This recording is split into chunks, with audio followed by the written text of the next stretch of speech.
Halo anak-anak, hari ini kita akan belajar tentang pegas ya.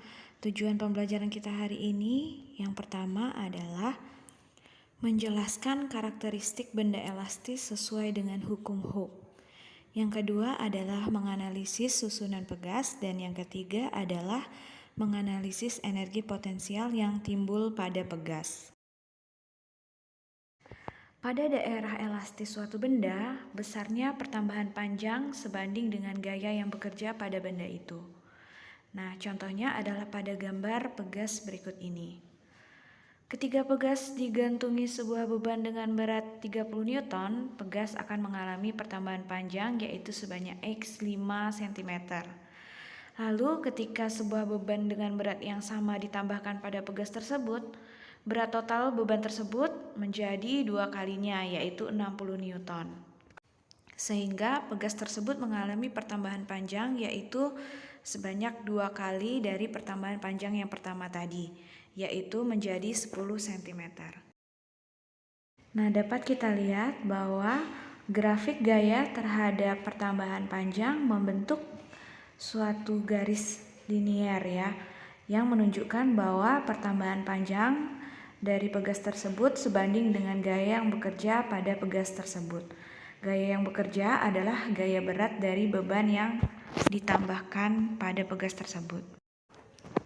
Hukum Hooke menyatakan bahwa pada daerah elastis suatu benda, besarnya pertambahan panjang sebanding dengan gaya yang bekerja pada benda itu. Selanjutnya dapat ditulis F sebanding dengan delta X atau ditulis F sama dengan K dikali delta X. Dengan K adalah konstanta pegasnya dan delta X adalah pertambahan panjang pegas atau perubahan panjang dari pegas tersebut.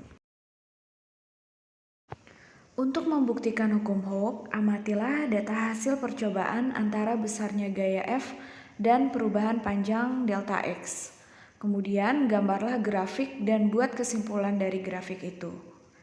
Data percobaan yang diperoleh dituliskan dalam tabel seperti di bawah ini. Kalau kita gambarkan grafik gaya terhadap pertambahan panjangnya, maka akan diperoleh berupa kurva garis lurus atau linear seperti yang ditunjukkan pada gambar ini. Grafik ini sesuai dengan persamaan hukum Hooke tadi, yaitu F sama dengan K dikali delta X. Artinya pertambahan panjangnya sebanding dengan gaya yang bekerja pada pegas tersebut. Sekarang kita simak yuk percobaan sederhana ini. Di sini kita dapat memperhatikan bahwa K merupakan nilai konstanta pegas. Jika nilai konstanta pegasnya kecil, maka pegas tersebut jika dikenai gaya akan lebih mudah untuk bertambah panjang ya, dibandingkan jika dia memiliki konstanta pegas yang lebih besar. Maka ketika diberi gaya yang sama dengan gaya yang tadi, maka untuk pegas yang memiliki konstanta pegas lebih besar itu mengalami pertambahan panjang yang lebih sedikit dibandingkan dari pegas yang memiliki konstanta pegas yang lebih kecil tadi. Sekarang melalui percobaan ini saya juga mau membuktikan hukum Hooke tadi ya, bahwa pertambahan panjang itu sebanding dengan gaya yang diberikan pada pegas tersebut. Nah, ini saya menggunakan konstanta pegas 500 Newton per meter. Saya coba memberi gaya 10 Newton. Ternyata terjadi pertambahan panjang 0,02 meter. Setelah itu saya tambah gayanya menjadi 20 Newton. Pertambahan panjangnya juga bertambah 0,02 meter menjadi 0,04. Kemudian saya ubah gayanya menjadi 30 Newton. Pertambahan panjangnya menjadi 0,06. Lalu saya beri gaya 40 Newton, dia bertambah panjang 0,08. Dan ketika saya beri gaya 50 Newton, dia pertambahan panjangnya menjadi 0,1 meter. Nah, melalui percobaan tadi juga kita bisa melihat bahwa pertambahan panjangnya itu teratur ya, yaitu 0,02 meter setiap pegas diberi gaya 10 Newton dan kelipatannya. Hubungan antara gaya yang meregangkan pegas dan pertambahan panjangnya pada daerah elastis pertama kali diselidiki oleh Robert Hooke. Hasil penyelidikannya dinyatakan dalam sebuah hukum yang dikenal dengan hukum Hooke, yang menyatakan bahwa pada daerah elastis suatu benda, besarnya pertambahan panjang sebanding dengan gaya yang bekerja pada benda itu. Selanjutnya dapat ditulis F sama dengan K kali delta L. Dengan F adalah gaya dan delta L pertambahan panjang serta K adalah konstanta pegas. Kita lanjut ke susunan pegas. Perhatikan dua gambar susunan pegas di bawah ini. Yang di sebelah kiri pegas disusun seri dan di sebelah kanan pegas disusun paralel. Menurut Anda, jika dua pegas ditarik kedua ujungnya dengan gaya yang sama, mana yang terasa lebih berat? Yang pegas disusun seri atau pegas disusun paralel? Pegas disusun seri artinya disusun secara deret seperti gambar ya. Pegas 1 misalnya memiliki konstanta K1. Pegas 2 memiliki konstanta K2 dan pegas ketiga memiliki konstanta K3. Jika ketiganya disusun seri, maka secara keseluruhan memiliki konstanta gabungan yang sebut saja konstanta seri dengan simbol Ks. Ketika pegas yang di seri salah satu ujungnya ditarik seperti gambar, maka masing-masing pegas akan bertambah panjang. Besar pertambahan panjang akhir dari susunan pegas tersebut adalah jumlah dari pertambahan panjang dari masing-masing pegas ketiga pegas tersebut. Atau delta X sama dengan delta X1 ditambah delta X2 ditambah delta X3.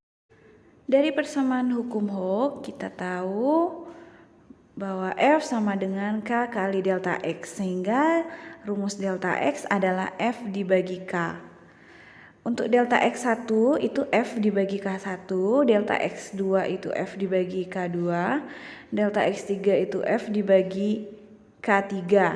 Sedangkan delta X secara total itu merupakan besarnya gaya dibagi konstanta pegas totalnya atau konstanta pegas serinya yang sudah diserikan. Nah, maka persamaan delta X sama dengan delta X1 tambah delta X2 tambah delta X3 itu bisa diubah menjadi persamaan ini. Nah, karena gaya yang bekerja pada semua pegas itu besarnya sama, maka F-nya bisa dicoret ya semuanya. Jadi diperolehlah persamaan 1 per K seri sama dengan 1 per K1 ditambah 1 per K2 dan ditambah 1 per K3. Bagaimana kalau pegas disusun paralel? Nah, ini ada gambar 3 buah pegas yang disusun paralel.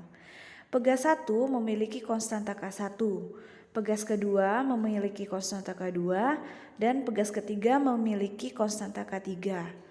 Jika ketiganya disusun paralel, maka ketika ditarik dengan gaya F, ketiga pegas akan mengalami pertambahan panjang yang sama besar. Gaya F terdistribusi pada ketiga pegas dengan besar masing-masing F1, F2, dan F3. Berarti F total atau F yang bekerja pada pegas itu sama dengan F yang bekerja pada pegas 1 ditambah F yang bekerja pada pegas 2 ditambah F yang bekerja pada pegas ketiga.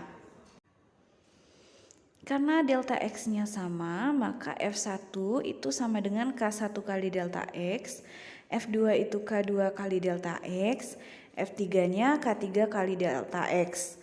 Sedangkan F totalnya itu sama dengan K kali delta X. Sehingga F sama dengan F1 tambah F2 tambah F3 itu menjadi K paralel dikali delta X sama dengan K1 kali delta X tambah K2 kali delta X tambah K3 kali delta X. Nah, delta X-nya sama, maka semuanya bisa dicoret. Sehingga diperoleh rumus K paralel sama dengan K1 tambah K2 tambah K3. Persamaan tersebut menunjukkan hubungan nilai konstanta susunan pegas paralel dengan konstanta masing-masing pegas. Dengan penjumlahan seperti itu, nilai K paralel akan lebih besar daripada masing-masing nilai K penyusunnya. Yang artinya bahwa pegas yang disusun paralel akan menjadi sistem pegas yang lebih sukar diubah bentuk atau ukurannya. Jadi, pegas yang disusun paralel akan lebih berat ditarik dibandingkan pegas yang disusun secara seri. Selanjutnya kita akan membahas tentang energi potensial pegas. Sebuah pegas yang ditarik akan cenderung kembali ke keadaan semulanya apabila tarikannya dilepas. Kecenderungan ini menjadikan pegas memiliki energi ketika ditarik. Energi yang dimiliki pegas ketika pegas ditarik atau ditekan dikenal dengan energi potensial pegas. Bagaimana ya cara menghitung energi potensial pegas? Energi itu tidak dapat dihitung secara langsung.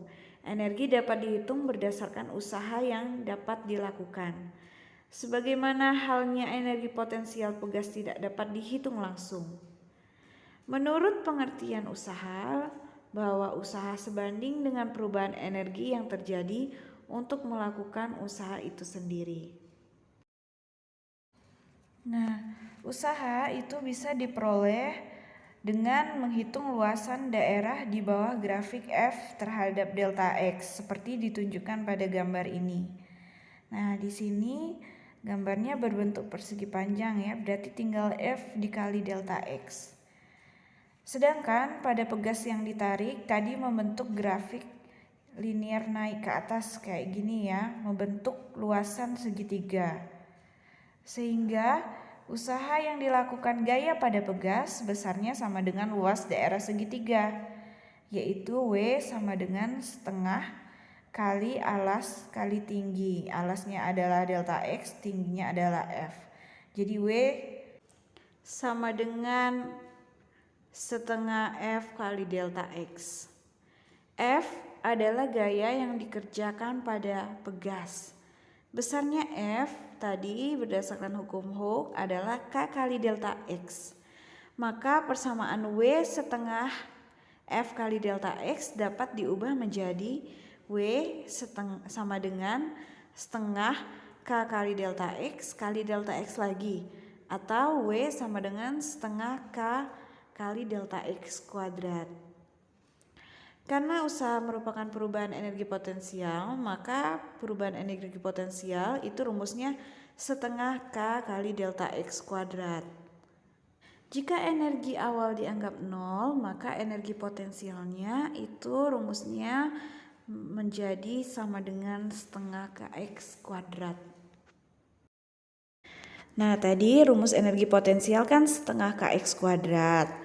Nah, persamaan tersebut menunjukkan bahwa energi potensial pegas itu dipengaruhi oleh perubahan panjang dari pegas itu sendiri. Jika perubahan pegasnya diperbesar, maka pegas akan memiliki energi yang makin besar. Sebagai contoh, sebuah katapel ya, yang ketika digunakan, karetnya ditarik makin panjang, maka katapel tersebut akan melontarkan batu yang semakin jauh. Artinya energi potensialnya semakin besar. Beberapa pegas yang digabung menyebabkan nilai konstantanya berubah, sehingga energi potensialnya juga akan berubah.